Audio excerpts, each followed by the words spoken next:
Toronto Raptors in the NBA Finals, and let's talk injuries because Kevin Durant, we now know, will not play in Game 4 of these finals because of that calf strain that has sidelined him for nearly a month. The team initially hoped KD would scrimmage today.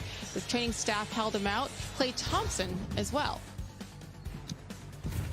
Klay Thompson, as you take a look at him here, he was trying to play last night in Game 3. He begged the coaching staff. They said no, and you know what? Probably the right move with the hamstring injury plaguing him. He didn't like it, but he understood it. Listen.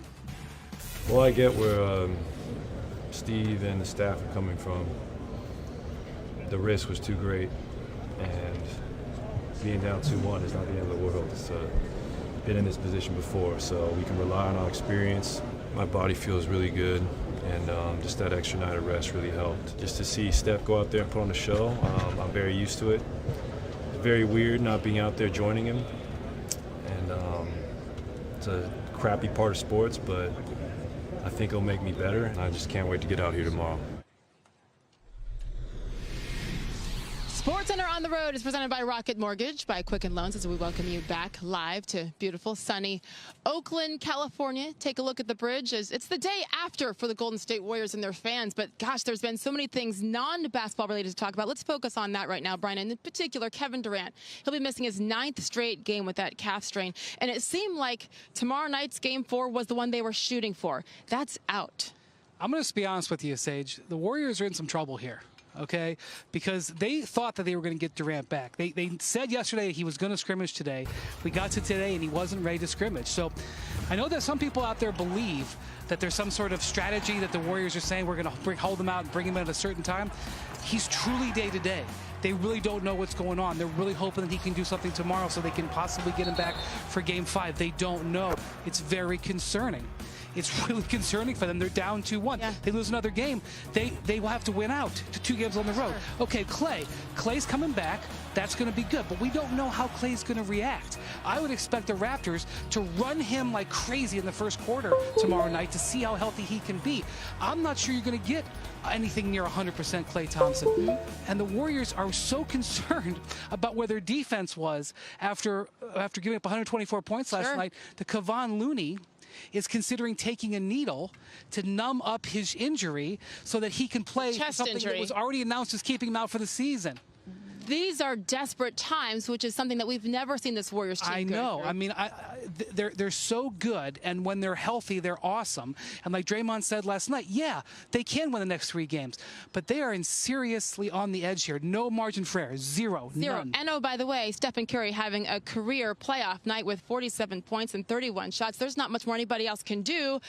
Wait and see. Brian, thank you. But once again, don't forget what he said here at home, folks, because this team, they are in trouble. They've never been in this kind of a position. What are the odds now, you ask? Well, with KD out, the Warriors are still 5-point favorites tomorrow night. Maybe that's a good thing for Toronto because the underdog has won games 2 and 3 of this series. But the Raptors are the slightest of favorites for the overall series now with this 2-1 lead. Kevin, back to you.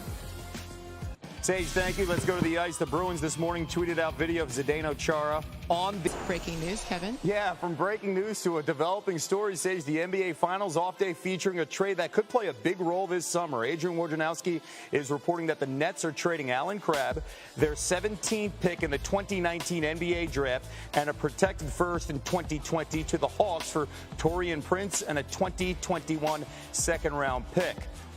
And Woj joins us now here live on SportsCenter. Adrian, what's the motivation here for the Nets on this trade? Kyrie Irving. This gives the Nets now 2 max salary slots in July free agency. They cleared $18 million with this trade. And giving up 2 future first-round picks 3 weeks out from free agency, it speaks to a level of confidence in Brooklyn that not only can they attract 1 star free agent, but maybe 2. Kyrie Irving, I'm told, absolutely has a serious interest in the Brooklyn Nets. And now there's a window of time that if Kyrie Irving wanted to recruit another star to Brooklyn with him, that max slot is available, and he can slide right in. And you know who Brooklyn wants. They want the same pairing that the New York Knicks want. That's Kyrie Irving and Kevin Durant. Oh, battle in the Big Apple. We'll see how this plays out. Meanwhile, the Hawks now have 3 picks, 8, 10, and 17 overall in the top 20 of the 2019 NBA draft. Woj, thank you so much. Let's go back to Sage. Thanks, Kevin. All right, Kevin, here's a reminder that Kevin Durant, one of several stars that could highlight this summer's absolutely loaded free agent class. KD, Kawhi, Kyrie, they all have those player options, which we expect them to exercise. And Klay Thompson here in Oakland, DeMarcus Cousins, Kemba Walker, they're all among the notable unrestricted free agents set to hit this market. Brian Windhorst, around town here, everybody says, we don't expect to see Kevin Durant back. And that's certainly the feeling we got from Danny Ainge yesterday in Boston with Kyrie as well. What's your take? Here we go, Sage. We have got a major competition from multiple free agents all across the country. The Clippers made a big deal at midseason to clear space to go after big players this summer. The Lakers have signed guys to one-year contracts. They have space to go after a player. They have trade assets, including the number 4 pick that they just got in the lottery to go after another player in addition to a signing. Obviously, in New York, both teams now making their sights clear. They want Durant and Kyrie, and if they can get Kyrie first and have him recruit Durant, so be it.